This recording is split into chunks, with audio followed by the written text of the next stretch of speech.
So today I'm doing something a little bit different. You might catch me talking about surfactants and surface tension in regards to paint.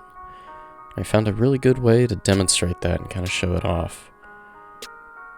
Take a look. This water is beating up on this non-porous surface. This is called surface tension. And here's the definition of surface tension. Although we have a very visible example of it here, this water is beating up on the surface rather than just running all over and spreading out. That is the basics of surface tension. Now, what is a surfactant? And a surfactant is something which affects that in a way that causes the water to not beat up, and it actually spreads out, including whatever's in the water. So we're going to do a quick little demonstration on what that looks like and what to expect. For now, I've placed a ruler next to our surface here, just so you can see what kind of effect that we're having here.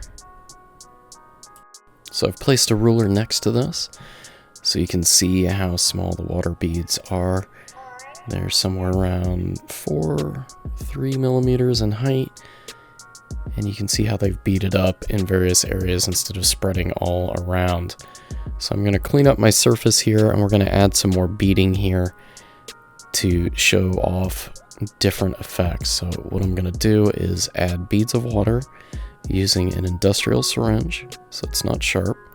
And I'm just using normal tap water, not distilled, not filtered water, just normal tap water. So what I normally use with my painting, so this would be the best way to demonstrate what's happening when I mix paint and water together. We'll start with the control by adding a toothpick that's been soaked in tap water to our tap water.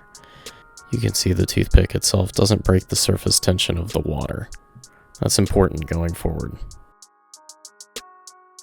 Next we'll try an old standard. We're going to use Dishwashing Liquid. This is a standard dish detergent from my local Sam's Club. And we're going to add a little bit to our toothpick and then apply that to the water bead and see what it does. So notice how it immediately starts to go down.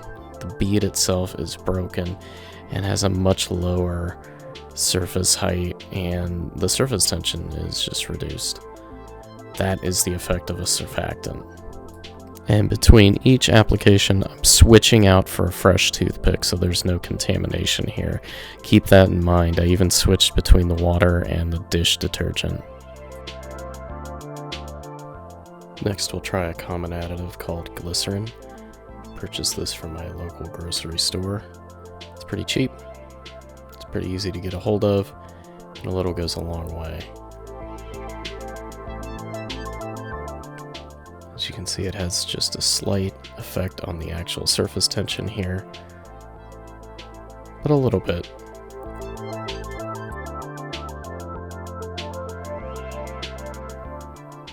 And for the next bead of water, we're going to break out some Isopropyl Alcohol, aka rubbing alcohol, and this is 91%.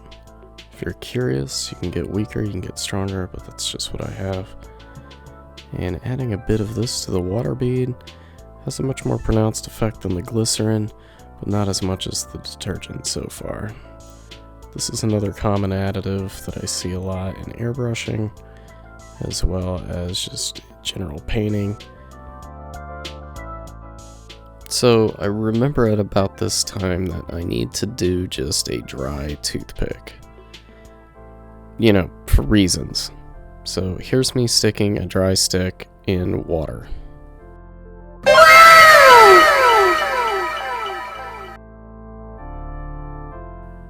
Alright, let me wipe up the existing drops. We'll set out a few more and try out a few more substances to see how they react. If you're worried about residue, it doesn't seem to affect anything here. Everything seems to dry up. And let's take a moment to see why it's beating up so much here.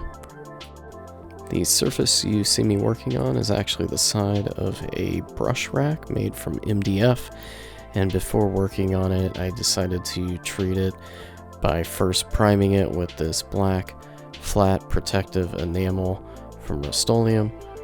After that had dried, I applied through the airbrush Stynylrez white primer, and that took quite a bit of primer to get as thick as it looks on this. And then afterwards I hit it with this satin clear enamel, and that actually seals the top of it, making it basically waterproof and allowing the water to really bead up on top of it. So that's why we're seeing this reaction. If I had not sealed it, MDF soaks up water pretty easily, and even the white primer through the airbrush would have had a hard time finding surface to cling to rather than getting soaked into the wood. So let's take a look at a few more drops of water and how they behave with other surfactants.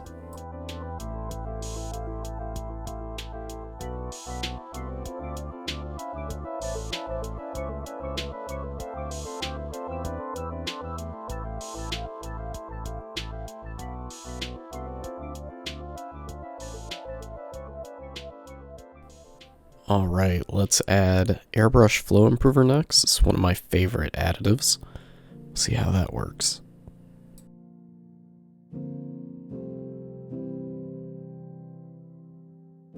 It had a very noticeable effect on the surface tension of that water drop.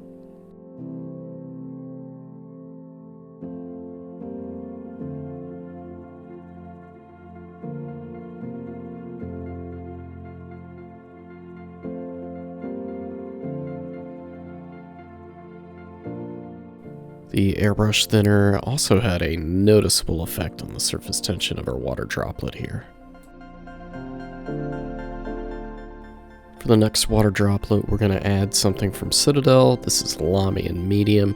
This is basically acrylic binder, and this should also have a slight effect on our surface tension. And you can see that just like the thinner and flow improver, we've also had a bit of an effect. Not quite as drastic, but still somewhat. For the next part, I'm going to add something that a lot of people use while they're painting. Saliva. My own saliva. I've applied some to the end of a toothpick. Let's see how it affects the surface tension.